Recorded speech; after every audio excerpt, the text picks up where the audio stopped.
Semangat pagi. Pada kesempatan kali ini kita bertemu lagi dengan saya masih Hendy Kandoro di materi arterial blood gas. Jadi ABG ya.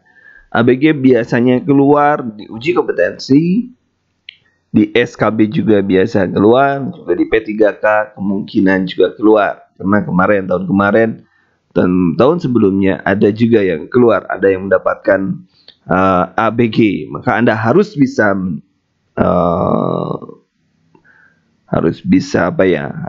bisa memahami materi ini.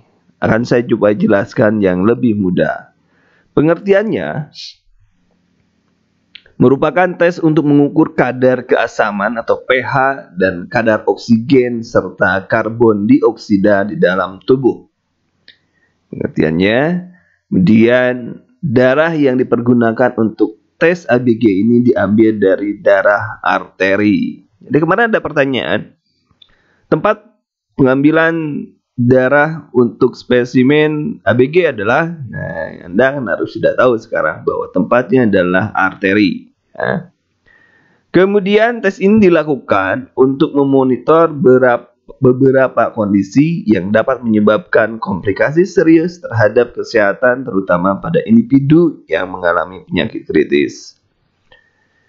Kemudian terdapat beberapa strategi untuk melakukan interpretasi, dari mulai mnemonics, ya, ROM itu, ada chart, ada lecture, ada praktik, ya, ada praktek.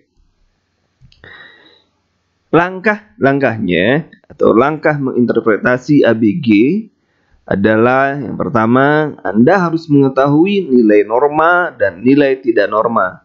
Bagaimana Anda bisa menjawab sebuah soal kalau Anda sendiri tidak paham mana norma, mana tidak norma? Itu kuncinya. Kemudian pH norma 7,5 sampai 7,35 sampai dengan 7,45. Harus paham nih, harus paham ya. Harus paham di luar kepala. Bukan di dalam buku tapi ya. Anda harus paham mati atau hafal mati. PaCO2 35 sampai 45. 35 sampai 45. Kemudian HCO3 22 sampai 26. Nah, ini kalau kita gambarkan secara gampang. Secara gampang, yang merah semakin merah itu semakin asam, kalau semakin ke kanan ke biru itu semakin basis ya. Basis itu basa ya, basa. Maksudnya apa di sini? Jadi kalau misalnya dengan menggunakan ini, ada asamnya pH-nya berapa? 7,32, otomatis disimpannya di asam. Kalau misalnya 7,55, berarti di basa. PCO2-nya, perhatikan PaCO2-nya itu dibalik yang lebih banyak ya, lebih besar ke sana, ke 45 ke sini, 46, 47, 48 itu disimpan di asam ya. Kalau asam nih, perhatikan ya. Kalau di sininya adalah di sini misalnya 46 atau 450 misalnya, ini udah pasti respiratory. Kalau ke sini kurang dari 35 ya, berarti basa respiratory. Ya, alkalosis respiratory gitu ya. Tapi kalau misalnya lihat di sini yang berubah posisi itu 345, 35 di sini. Tapi untuk HCO3 sama normal 22, kurang dari 22 itu sudah metabolik. Lebih besar dari 26 masih metabolik, tapi juga nah di sini. Jadi metabolik itu ada perubahan naik atau turun. Clear ya dari sini. Kita langkah kedua, cari tahu apakah pH-nya asid atau alkalosis. Ya, pH darah manusia normalnya tadi sudah dijelaskan di 7,35 sampai 7,45. pH level di bawah 7,35 adalah asidosis dan pH di bawah 7,45 di atas misalnya adalah alkalosis. Nah, cari tahu asid base atau asid asam basa atau respiratory atau metabolik. Selanjutnya, pikirkan asam basa apakah respiratory atau metabolik. Nah, PaCO2 itu menunjukkan respiratory, sementara HCO3 menunjukkan ke arah metabolik. Jadi ada perubahan di PaCO2 itu menunjukkan adanya respiratory, tidak ada perubahan di HCO3, tidak ada metabolik berarti. Tapi kalau ada perubahan di HCO3 berarti metabolik. Tadi sudah saya jelaskan di awal-awal. Gunakan ROM ya. Respiratory opposite, RO-nya itu. Jadi kalau saat pH naik, PaCO2 turun, itu alkalosis. Kebalikan kan? Judulnya juga opposite. Saat pH turun, PaCO2 naik, itu acidosis. Nah, respiratory opposite. Jadi kalau respiratory itu berlawanan, naik, pH-nya naik, PaCO2-nya turun.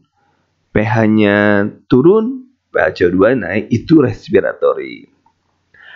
Kalau metabolik itu equal. Equal itu sama. pH naik, HCO3-nya ikut naik. pH-nya turun, HCO3-nya juga turun. Itu untuk acidosis. Jadi equal. pH-nya turun, ikut turun. pH-nya naik, ikut naik. Gitu ya. Itu metabolik. Jadi dari sini pun Anda seharusnya sudah jelas. Nah, gunakan tic-tac-toe. Ini cara yang lebih mudah lagi.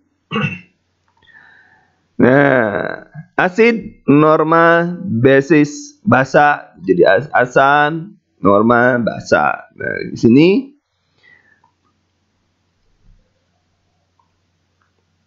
pH-nya 7,26, PaCO2-nya 32, HCO3-nya 8. Jadi kalau Anda masukkan ke dalam rumus, tadi kan gitu nih.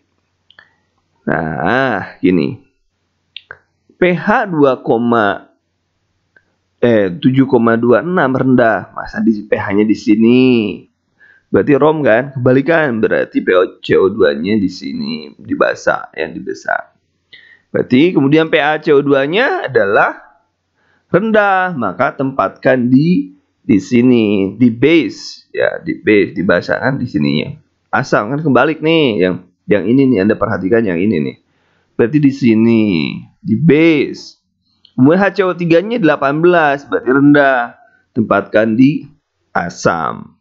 Nah, ini hanya menempatkan seperti ini saja dengan menggunakan referensi dan masalahnya di sini. Jadi 18 berarti simpennya di sini, base disimpannya di sini, kalau pH simpennya di sini. Ini tic-tac drop. Kemudian cocokkan. Pada tahapan ini coba kolom mana yang lebih cocok dengan pH. Nah, tahap ini coba cari pada kolom mana yang cocok dengan pH. Ini pH-nya kan di sini. Berarti di sini nih, berarti nah, kan tadi ROM. Nah, contoh HCO3 cocok dengan pH. Berarti ini menunjukkan metabolik. Ya, lihat tahap 3 tadi ya. Keduanya di bawah asid, jadi inilah metabolik acidosis. Nah, di sini metabolik acidosis. Nah, kemudian menjelaskan kompensasi bagaimana. Nah, tahap akhir menjelaskan apakah ada kompensasi atau kompensasi bagian atau tidak terkompensasi. Ini triknya nih. Jika pH normal, pH